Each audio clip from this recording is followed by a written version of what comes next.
அனைவருக்கும் வணக்கம். 8ஆம் வகுப்பு இயல் 4 கல்வி அழகே அழகு. எழுதியவர் குமரகுருபரர். புத்தியை தீட்டு ஆலங்குடி சோமு. இந்த 2 செய்யுள் படித்தோம். இப்போ இந்த 2 செய்யுளிலிருந்து கேள்விகள் கேட்குறேன், சரிங்களா? கற்றவருக்கு அழகு தருவது.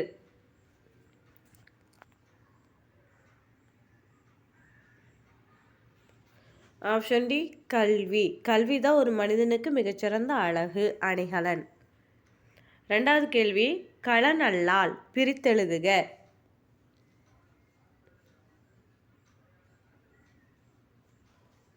ஆப்ஷன் சி களன் கூட்டல் அல்லால்.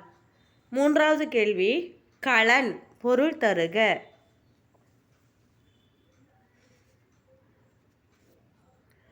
ஆப்ஷன் பி அணிகலன். 4வது கேள்வி, முற்ற பொருள் தருக.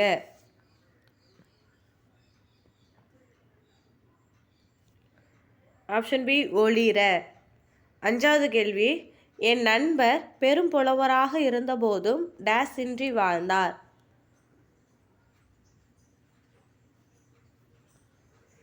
ஆப்ஷன் பி அகம்பாவம். அகம்பாவம்னா செருக்கு.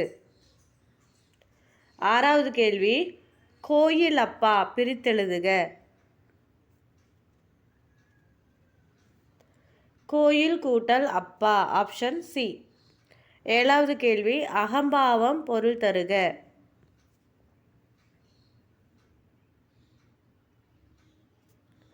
ஆப்ஷன் ஏ செருக்கு. 8வது கேள்வி, ஆலங்குடி சோமு பெற்ற விருது.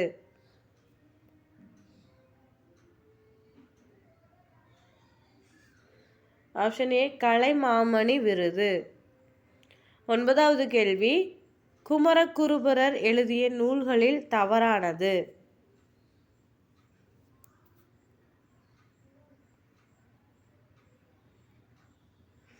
பாருங்க, 4 ஆப்ஷனில் நம்ம ஷார்ட்கட் என்னன்னு படித்தோம். மீனாட்சி அம்மா மாலை நேரத்தில் முத்து பிள்ளைய கையில் வச்சுக்கிட்டு வெண்பொங்கலும் குருமாவும் ஊட்டினாங்க.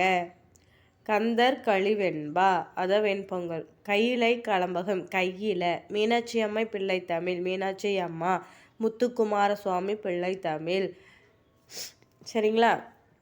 ஆப்ஷன் டி புத்தியை தீட்டு. இதுதான் அவர் எழுதிய நூல்களில் இல்லாதது. மீதி 3மே அவர் எழுதிய நூல்களில் வந்துடும். சரிங்களா? புத்தியை தீட்டு யார் எழுதினது? ஆலங்குடி சோமு. 10வது கேள்வி பாருங்க, நீதிநெறி விளக்கம் நூலை எழுதியவர் யார்?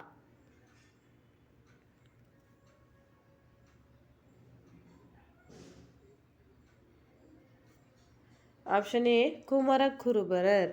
குரு எப்பயுமே நீதியாக தான் விளக்கம் கொடுப்பாரு. சரிங்களா? அப்படி நீங்கள் ஞாபகம் வச்சுக்கோங்க. நீதிநெறி விளக்கத்திலிருந்து தான் ஒரு பகுதி கல்வி அழகே அழகுங்கிறது நமக்கு பாடப்பகுதியாக கொடுத்துருப்பாங்க. சரிங்களா? இந்த குமரகுருபரர் 17ஆம் நூற்றாண்டை சார்ந்தவர். அவ்வளோதான், நம்ம படித்து முடிச்சிட்டோம். கண்டிப்பாக உங்களுக்கு பிரயோஜனமாக இருக்கும்னு நான் நினைக்கிறேன். மீண்டும் அடுத்த வகுப்பில் உங்களை சந்திக்கிறேன். நன்றி.